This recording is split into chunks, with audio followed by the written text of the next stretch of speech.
Buenas noches, amigas y amigos de Radio Televisión de Veracruz. Pues hoy tendremos una entrevista muy interesante porque son temas que luego normalmente no se tocan. Vamos a hablar del cerebro, ¿sí? Del cerebro de este órgano importantísimo para todos nosotros. Y para ello se encuentra con nosotros la doctora María Rebeca Toledo Cárdenas, quien es investigadora del Centro de Investigaciones Cerebrales de la Universidad Veracruzana y coordinadora de la Semana Mundial del Cerebro. Además, también está con nosotros el doctor Luis Isauro García, académico del Centro de Investigaciones Cerebrales de la UV. Pues buenas noches, bienvenidos. Buenas noches. Buenas noches, muchas gracias. Pues vamos a entrar en materia, ¿qué les parece? Me encanta. La verdad, yo desconocía, como seguramente desconocen muchos de nuestros televidentes y radioescuchas, que se celebra la Semana Internacional del Cerebro. ¿En qué consiste? Así es, bueno, es para nosotros muy importante platicarle al público de ustedes y en general a todos, porque fíjese que esta Semana Mundial del Cerebro se está celebrando en más de 99 países, en 100 países, y son como 700 eventos al mismo tiempo en la segunda semana de marzo aproximadamente. Cada año se hace esto desde hace ya más de 30, 40 años. Entonces, ¿por qué hacemos esto? Bueno, porque somos gente que trabajamos con temas referentes precisamente a la investigación del cerebro, cómo funciona, para qué nos sirve, y sobre todo porque también es muy importante dar a conocer que hay muchas enfermedades que aquejan a este órgano tan importante, y entonces estas también nosotros las estudiamos. Cuando hacemos este trabajo en el laboratorio, estamos inmersos los científicos o los neurocientíficos, como nos llamamos, en este tipo de temas, ¿verdad? Y estamos tan inmersos que muchas veces solo platicamos este idioma técnico entre nosotros y nos entendemos, pero muchas veces mucha de esta forma de hablar y esta terminología tan técnica que nosotros tenemos, pues el público en general no lo conoce, ¿no? O no lo logra comprender, pues porque no es su especialidad. Entonces, una tarea muy importante que creemos que debemos realizar nosotros los investigadores y que viene de una idiosincrasia de hace ya muchos años de la gente que está en este tema en Estados Unidos, es que la gente, nuestra obligación también como científicos es darle a conocer a la gente de una forma sencilla, de una forma accesible, de una forma inclusive divertida, de qué es el cerebro, para qué sirve y cuáles son las enfermedades que padece este órgano. Entonces la gente, cuando empieza a comprender esto, como dice usted, que tenemos acá adentro, empieza también a tratar de cuidarse y de ayudar a mucha gente que está a su alrededor, que padece algún tipo de enfermedad, principalmente, por ejemplo, nuestros propios familiares o amigos. En estos años que nosotros tenemos realizando la Semana del Cerebro, nos hemos dado cuenta que muchísima gente se acerca porque no sabe a dónde acudir o no tiene respuesta respecto a muchos problemas que padecen sus familiares o amigos. Esta Semana Mundial, como usted le llama, se está celebrando en Jalapa. Dice que mucha gente se acerca a preguntar, a informarse. Aquí concretamente, ¿dónde es? Porque sé que es en la Universidad Veracruzana. ¿Dónde es? ¿Qué horarios tiene? ¿Cuánto tiempo va a durar? Fíjese que esta pregunta me gusta mucho porque no es en un lugar particular, bueno, ahorita sí, o cada vez, pero hemos ido rotando nuestras sedes durante estos 10 años. Hemos salido, que esa es una cosa muy importante para nosotros y para comentarlo al público, que hemos salido de nuestros laboratorios. Salimos del laboratorio y llevamos a la gente muchos talleres, también conferencias, por ejemplo, y entonces tenemos diferentes sedes. Para decirle algún ejemplo, alguna vez estuvimos en una plaza comercial, no voy a decir el nombre, pero una plaza comercial nos ofreció su espacio y fue un exitazo, ¿no? La gente que iba de compras y que iba con su mandado se quedaba a ver nuestras mesas de trabajo y a las pláticas. También estuvimos en el Crever, por ejemplo, Veracruz, y dependiendo de la sede que nos van prestando o que nosotros vamos pidiendo, es el tema que nosotros vamos presentando. Esta vez, como es nuestro cumpleaños, nuestro año número 10 de la Semana del Cerebro, quisimos hacerlo en casa. Entonces, en este momento nosotros lo estamos haciendo en el Nido de los Halcones, ¿sí? En la USB, en el gimnasio, nos prestaron este espacio y ahí mismo nos adaptamos porque, bueno, ha sido un poquito difícil encontrar un espacio muy apropiado, pero nosotros, para eso también sirve el cerebro, para adaptarnos, ¿no? a las circunstancias. Entonces nos hemos adaptado muy bien a esta zona y tenemos nuestros talleres lúdicos, son 15 mesas con diferentes temas que nuestros alumnos del posgrado en investigaciones cerebrales desarrollaron. Los chicos las idean y las presentan.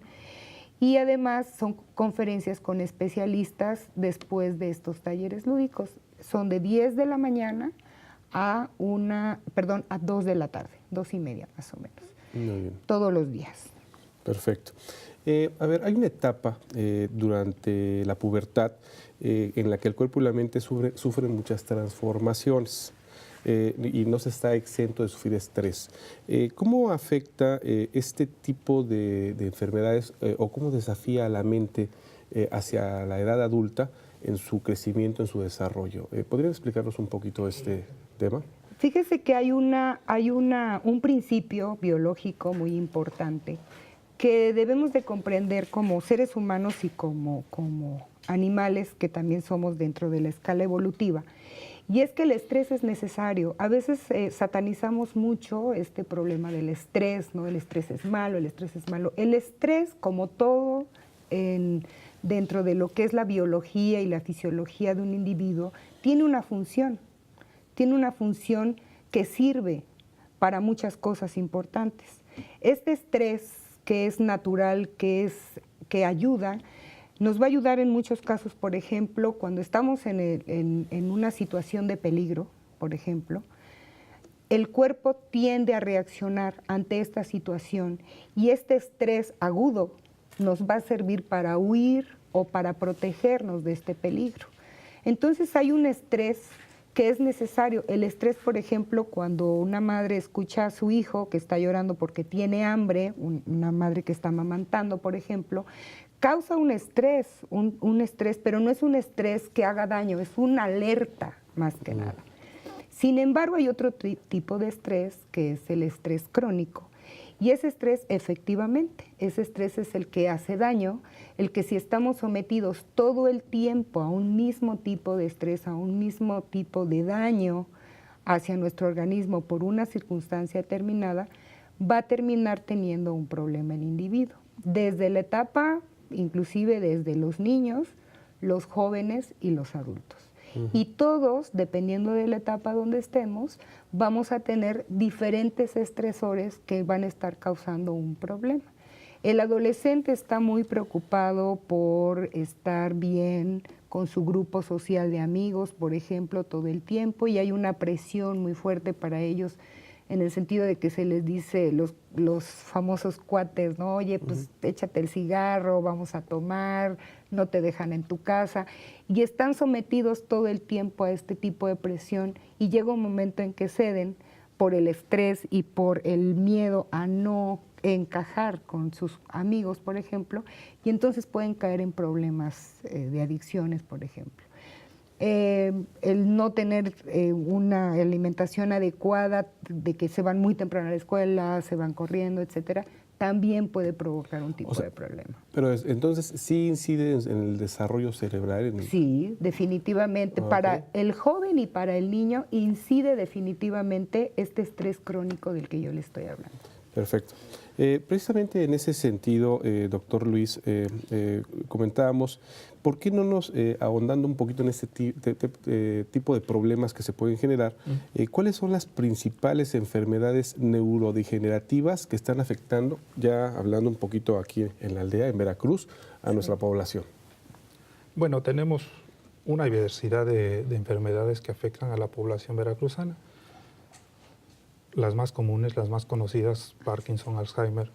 Pero ahora es muy importante su pregunta porque esta ocasión hemos invitado a una asociación civil, Ataxia México, que está desarrollando una serie de actividades para dar a conocer a la población este tipo de enfermedad en específico. ¿Esas son las llamadas ataxias espinocerebelosas? Este es un tipo de ataxia. ¿En qué consiste? Bueno, los síntomas principales que presenta un paciente con ataxia es inicialmente una pérdida de la coordinación, del equilibrio, y conforme va progresando, porque es una enfermedad progresiva, neurodegenerativa, es decir, que las células responsables de controlar el movimiento, la coordinación, el equilibrio se van muriendo. De tal manera que la expresión final es la conducta, es lo más evidente, y uno ve que la persona empieza a caminar mal o empieza a tener movimientos erróneos, problemas para comer, hasta que va a terminar en una silla de ruedas incapacitado. Estos son los síntomas más evidentes, pero se han visto, además de los problemas locomotores, se ha descrito recientemente que también se afectan otros sistemas, los sistemas sensoriales, el olfato. Hay muchos pacientes que pierden la vista a muy temprana edad. Normalmente la ataxia se empieza a presentar a partir de los 30, 40 años. Es decir, cuando una persona ya empezó a realizar su vida, ya inició su vida reproductiva. Y se da cuenta que tiene la ataxia cuando empieza a presentar los síntomas, pero ya tiene descendencia, 2 o 3 hijos. ¿Por qué está siendo alto el índice aquí en el estado de las ataxias o de esta ataxia en lo particular? ¿A qué se debe? Esta ataxia en particular es una ataxia genética, es hereditaria. Y es alto el índice de incidencia porque la población desconoce que son portadores de la enfermedad. Y es precisamente, no le platicaba, que las personas tienen ya una descendencia y 2 o 3 de esos 4 miembros de la familia pueden presentar la ataxia. Y se dan cuenta ya una vez que empiezan a tener los síntomas, por desgracia. Entonces ahora Ataxia México está haciendo la labor de difundir a la población, en primer lugar, qué es la ataxia. En segundo, se están llevando a cabo estudios genéticos para que los pacientes que aún no tienen los síntomas, detectar si la tienen o no. Lo ideal sería atacar o abordar a la población más joven para que sepan si son portadores antes de empezar a tener una vida reproductiva. Normalmente, al llegar a una edad adulta, se acostumbra a hacer un chequeo a partir de cierta edad. Sí. Donde se checan los riñones, donde se checa el corazón, donde se checan varios órganos. ¿Es importante o está dentro de este tipo de chequeos algo en relación a este órgano tan importante como es el cerebro? Sí, efectivamente podrían haber algunos chequeos, ¿verdad?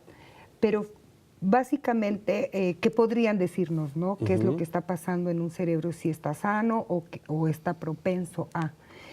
Sin embargo, desafortunadamente todavía desconocemos muchas de las de este tipo de estudios. O sea, los estudios se pueden realizar, pero muchos de ellos no nos van a decir realmente qué es lo que o qué va a suceder con ese cerebro. Lo que decía el doctor Luis, por ejemplo, ¿no? Con respecto a las ataxias, no hay hasta ahorita algo que detecte como tal que hay una ataxia o que va a haber una ataxia. Se sabe por estudios genéticos, pero un marcador específico para que nosotros sepamos que esa persona va a padecer ataxia todavía no lo hay. Precisamente por eso es que nosotros consideramos que es muy importante realizar todo este tipo de estudios a nivel de laboratorio con modelos animales, precisamente.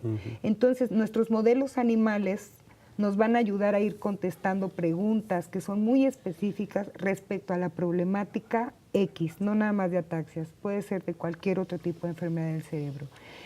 La manera de que nosotros podríamos detectar está muy determinada dependiendo de la enfermedad, pero definitivamente hay enfermedades que no tienen forma de detectarse. Ya el individuo tuvo un desarrollo, ya tuvo una vida determinada y hasta entonces es que empieza a manifestar ciertos problemas que son los que vienen del cerebro. Muy bien, doctora Rebeca, doctor Luis, agradecemos muchísimo la presencia en este estudio. Definitivamente una entrevista muy interesante, muy corto el tiempo, se nos terminó. Sí, muy rapidito. ¿Dónde podemos o dónde puede contactar nuestro público sus servicios o su asesoría o su orientación? Bueno, nosotros estamos en el Centro de Investigaciones Cerebrales de la Universidad Veracruzana y tenemos la página, que no recuerdo bien, bueno, varias páginas, que Tenemos aquí el varias doctor páginas, Luis es el experto. Nos las dejan, las vamos a estar pasando Sí, claro, con seguramente mucho gusto en les las dejamos la pantallas información. Claro que a sí. lo largo del programa. Claro que sí. Y pues muchas gracias por su asistencia. Esperemos que más adelante vengan a ahondar todavía más sobre este interesante Con tema. muchísimo gusto. Y pues Muchas amigos, gracias por la esta fue invitación. su entrevista. No se vaya, seguimos en Más Noticias.